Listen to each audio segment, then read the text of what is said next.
कैसे हैं दोस्तों। आज की क्लास में हम आप सभी को बताने वाले हैं कि प्रकाश का जो वर्ण विक्षेपण होता है, वर्ण विक्षेपण क्या होता है। आपको यहाँ पर लिख दिए हैं, सब तो पता ही होगा। इस बात को ही कहने में हम अपना टाइम वेस्ट क्यों करें। चलिए वीडियो को स्टार्ट करते हैं।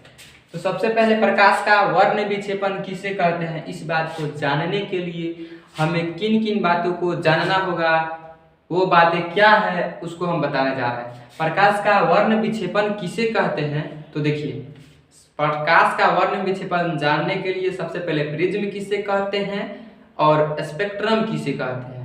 इन दो बातों को अगर आप जान जाइएगा तो प्रकाश का वर्ण विक्षेपण किसे कहते हैं बहुत ही इजीली और बहुत ही आसानी से समझ सकते हैं। तो देखिए सबसे पहले देखते हैं कि प्रकाश, पहले स्पेक्ट्रम किसे कहते हैं। स्पेक्ट्रम यानी कि स्पेक्ट्रम को हम और क्या बोलते हैं, वर्णपट। देखिए यहाँ पर लिखा गया स्पेक्ट्रम या वर्णपट किसे कहते हैं। स्पेक्ट्रम को एक और नाम से जाना जाता है, दूसरा नाम क्या है उसका, स्पेक्ट्रम का दूसरा नाम क्या है, तो वर्णपट नाम है। तो देखिए स्पेक्ट्रम किसे कहते हैं। एक स्पेक्ट्रम एक पट्टी का नाम होता है। क्या किसका नाम होता है, पट्टी का नाम। एक पट्टी का नाम होता है।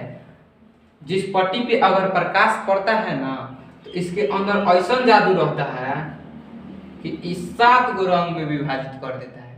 अगर इस पे एक गो रंग पड़ता है तो इस 7 गो रंग में विभाजित कर देता है।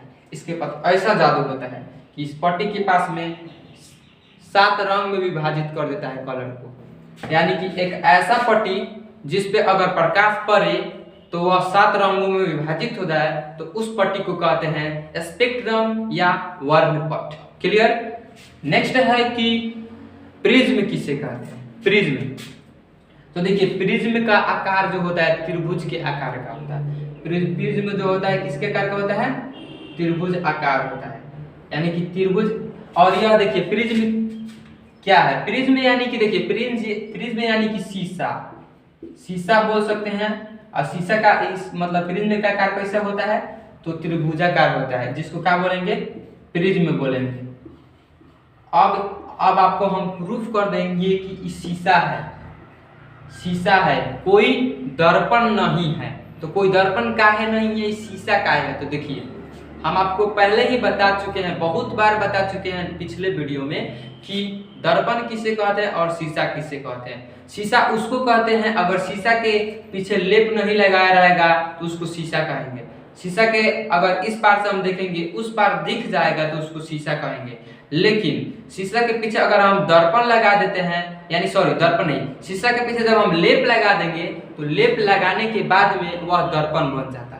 तो देखिए इधर तो लेप नहीं लगा है, और जब दर्पण बन जाता है तो क्या होता है कि जब उस पर प्रकाश डालते हैं तो इस पार से उस पार नहीं होता है। लेकिन शीशे में जब प्रकाश को डालते, देखिए दर्पण या शीशा बात एक ही है। अब आप सोच रहे होंगे कि शीशा और दर्पण ये क्या बात है, ये तो दोनों शीशों को ना दर्पण कहते हैं। दर्पणों का लोहा का लकड़ी का होता है ना ही। मैटर वो नहीं है, मैटर कुछ और है। मैटर यह है कि शीशा और दर्पण, शीशा की बात हो रही है और दर्पण की बात हो रही है। तो इस बात को आप गलती मत समझिएगा, ठीक है। तो देखिए शीशा और दर्पण, दर्पण में पीछे लेप लगा, दर्पण के ऊपर प्रकाश डालते हैं तो प्रकाश इस पार से उस पार नहीं होता है। लेकिन जब हम शीशे के ऊपर प्रकाश को डालते हैं, नॉर्मली जो शीशा होता है जिसके पीछे लेप नहीं लगा रहता है, तो उस पे क्या होता है, प्रकाश इस पार से उस पार हो जाता है। तो शीशा ही ना है, क्योंकि प्रकाश इस पार से उस पार होता है। इसमें देखिए प्रकाश उस पार से इस पार कैसे होता है। डायरेक्ट आते हैं हम कि प्रकाश का वर्ण विक्षेपण किसे कहते हैं। अब इस बात पे आएंगे, क्योंकि प्रिज्म किसे कहते हैं आपको समझ गए। प्रिज्म का आकार जो होता है त्रिभुज के आकार का होता है, जो कि शीशा एक होता है। शीशा पर प्रकाश डालेंगे तो पार हो जाएगा। यानी कि एक ऐसा शीशा जिस पे अगर हम प्रकाश डालते हैं और इस पार से उस पार प्रकाश हो जाता है और वो त्रिभुज के आकार का होगा, तो उसको कहेंगे प्रिज्म। उसको क्या कहेंगे, उसको प्रिज्म कहेंगे, ठीक है। अब देखिए कि प्रकाश का वर्ण विक्षेपण किसे कहते हैं। प्रकाश का वर्ण विक्षेपण किसे कहते हैं, तो देखिए मान लीजिए यहाँ पर एक सन है।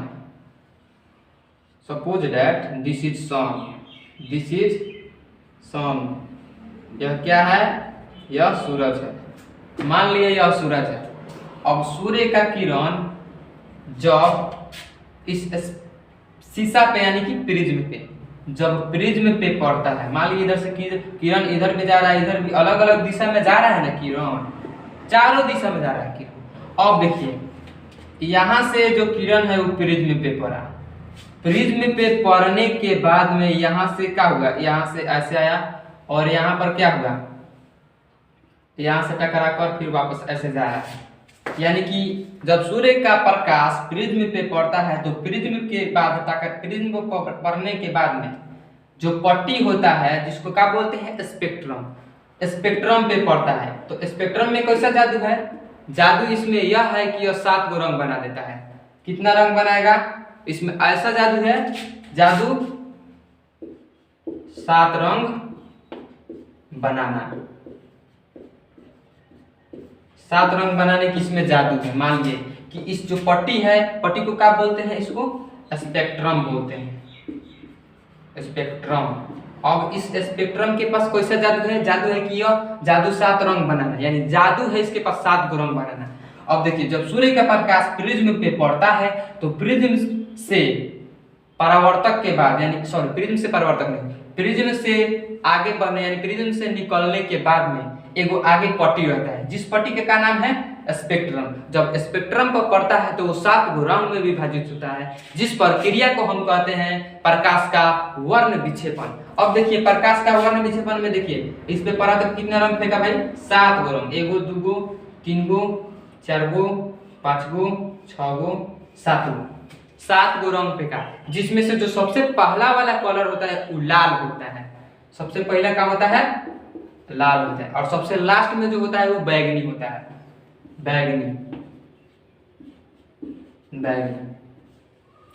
अब देखिए कि यह जो लाल होता है और बैगनी होता है और बीच में कौन कौन सा कलर होता है, तो देखिए सबसे पहले लाल होता है, उसके बाद क्या होता है, नीला होता है, उसके बाद पीला होता है, सॉरी लाल होता है, उसके बाद क्या होता है, लाल, लाना, लाल नीला पीला हरा, उसको बोलते हैं क्या, जामुनी और बैगनी, ऐसे कलर होता है। तो देखिए अगर उसको याद करना होगा तो इस बात को याद कर लीजिएगा, लाना पी निजा बै, लाना पी निजा बै, इस कलर से होता है। तो आप समझ गए कि प्रकाश का वर्ण विक्षेपण किसे कहते हैं। तो देखिए उसको अगर कलर को याद करना होगा कि आप सबसे पहले कौन होता है, सबसे लास्ट में, तो सबसे पहले लाल होता है, क्योंकि लाल रंग का जो तरंगदैर्घ्य होता है सबसे अधिक होता है, और पीले रंग का जो तरंगदैर्घ्य होता है, सॉरी बैगनी रंग का जो तरंगदैर्घ्य होता है वो क्या होता है, सबसे कम होता है। इसलिए लाल रंग अधिक चमकता है और पीला रंग